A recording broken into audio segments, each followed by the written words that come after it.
To make my lips look really dry, I'm stretching them into this lovely position and just applying thin coats of liquid latex and waiting for them to dry in between. I used about 3 coats.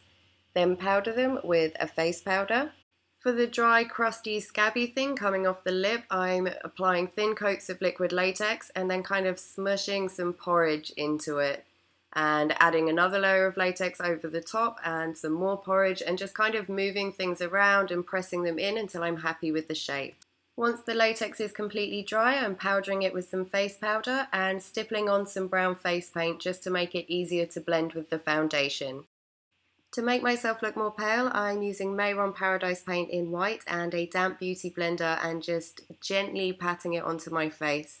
You could just use a foundation that's a few shades lighter than your own skin tone for this. Don't forget to do your ears and your neck and chest and anywhere else that's going to be exposed. Then powder everything with face powder. I'm using a matte grey eyeshadow for my contour and I'm just making it a bit more intense than I normally would to give more of that sunken in feeling.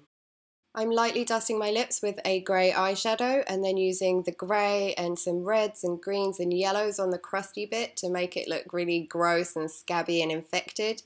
Then I'm taking a black eyeshadow and going into all of the cracks in it to make them look even deeper than they are. I'm using a purple eyeshadow to emphasize the bags under my eyes and then a dark grey eyeshadow to go in that kind of hollow between your nose and your eyes to make them look more sunken in, and I'm using that same grey across the lid and in the crease and just really blending it out.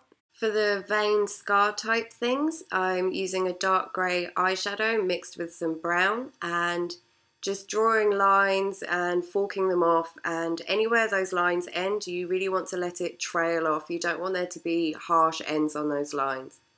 When the lines meet something like your lip or your eye, I'm making it a bit thicker and then taking a dark grey eyeshadow and adding shading to one edge of it and blending that shading out so it's not too harsh, and this will give it a bit of depth. Then I'm taking a white eyeshadow and just going around the outside of parts of the scar vein things, and that should make the skin around it look slightly raised. Then I'm lining my eyes with an orange eyeliner. And here's the finished look. This look is based on the film Contracted. If you have not seen that film, then I advise you don't watch it because it's really disturbing. It's nearly Halloween, so I was like, oh, watch a scary film.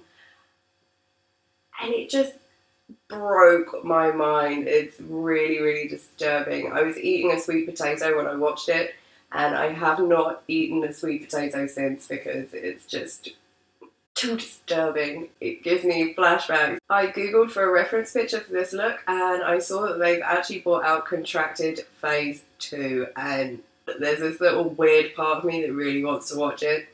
But I watched the trailer and was like, don't do it. If you like this look and this video, you can let me know by clicking the like button, and if you'd like to see more videos from me, then you can subscribe to my channel. And I'll see you all in the next video.